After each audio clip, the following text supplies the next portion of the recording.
जय हिंद। आज की इस वीडियो में हम समझेंगे कि हम थकते क्यों हैं और कोरी साइकिल क्या होती है। मान लीजिए हम कहीं पर चलते हैं पैदल और बीच रास्ते में हम थक जाते हैं तो हम अपने घर तक कैसे पहुंचते हैं, इस वीडियो में आज हम बात करेंगे। देखिए, जो हमारा ग्लूकोज होता है, ग्लूकोज कहाँ से प्राप्त होता है? जैसे जो रोटी खाते हैं हम, रोटी या चावल, इसमें क्या पाया जाता है? ग्लूकोज पाया जाता है। क्या पाया जाता है भैया? ग्लूकोज पाया जाता है।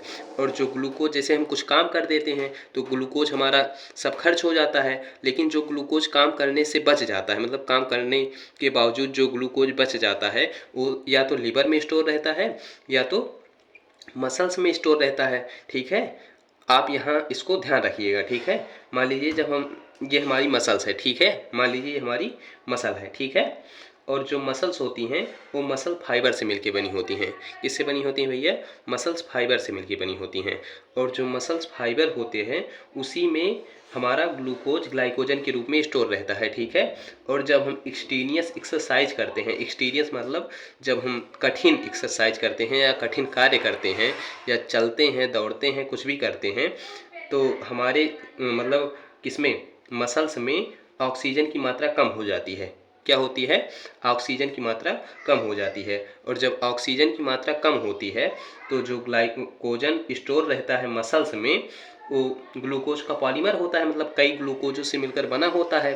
तो जो ग्लाइकोजन होता है वो ग्लूकोज के रूप में टूटने लगता है। क्या होता है? टूटने लगता है। इसका मोनोमर होता है। किसका? ग्लाइकोजन का ये मोनोमर होता है। ठीक है, और जो ग्लूकोज होता है वो एनारोबिक रेस्पायरेशन करता है। क्या करता है? Anaerobic respiration. एनारोबिक रेस्पायरेशन का मतलब होता है विदाउट ऑक्सीजन, बिना ऑक्सीजन के जो रिएक्शन होती है उसे एनारोबिक रेस्पायरेशन कहते हैं। क्या कहते हैं? Anaerobic respiration. और जब ग्लूकोज एनारोबिक रेस्पायरेशन करता है तो जो ग्लूकोज होता है वो लैक्टिक एसिड में टूट जाता है। किस में टूट जाता है? लैक्टिक एसिड में। और जो लैक्टिक एसिड होती है, इसी के इकट्ठा होने से, क्या होने से? इकट्ठा होने से हम थक जाते हैं। क्या होते हैं? हम थक जाते हैं। ठीक है, थक जाते हैं। इसी के इकट्ठा होने से, अगर ये इकट्ठा ना हो तो हम कभी भी नहीं थकेंगे। ठीक है, और जो ये लैक्टिक एसिड है ये हमारा कहाँ जाता है फिर? ये ट्रांसफ़र होता है बाई ब्लड। कहाँ पर जाता है? लीवर में। लीवर में अब ये ट्रांसफ़र होगा लैक्टिक एसिड। और जब लीवर में ट्रांसफ़र होगा, मान लीजिए हमारी लीवर है, ये क्या है? ये हमारी लीवर है। ठीक है, लीवर है। तो लैक्टिक एसिड मान लीजिए यहाँ पहुँच गया, लैक्टिक एसिड यहाँ पहुँच गया। तो लैक्टिक एसिड जब यहाँ पहुँच गया तो 80% ये लैक्टिक एसिड फिर से ग्लूकोज बन जाएगा। क्या होगा?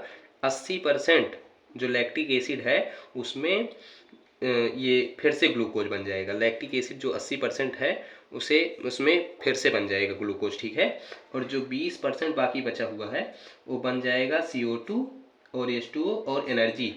और यही एनर्जी से, इसी एनर्जी से हम अपने घर तक फिर से पहुंच जाएंगे। मतलब बीच रास्ते में अगर हम थक गए हैं तो हमें फिर से एनर्जी मिलेगी और हम अपने घर तक पहुंच जाएंगे। ठीक है, और ये जो ग्लूकोज बना है ये फिर से जाएगा। पता है कहाँ जाएगा? ये फिर से जाएगा और मसल फाइबर में ग्लाइकोजन के रूप में फिर से स्टोर हो जाएगा। क्या होगा? ग्लाइकोजन के रूप में फिर से स्टोर हो जाएगा। ठीक है, किसके थ्रू जाएगा? By blood. किस में जाएगा? मसल्स के मसल फाइबर में जाएगा। ठीक है, मसल फाइबर में। ठीक है, और इसे कोरी नामक साइंटिस्ट ने खोजा था। कोरी नामक, मतलब कोरी नहीं थे, मतलब कोरी उनकी, या कह लीजिए वंशज थी, कुछ भी थी। ये हमारे देश के नहीं है, दूसरे देश के हैं। कोरी नामक दो पति पत्नी ने या दंपति ने इन्हें खोजा था, इसलिए इसका नाम कोरी साइकिल है। धन्यवाद।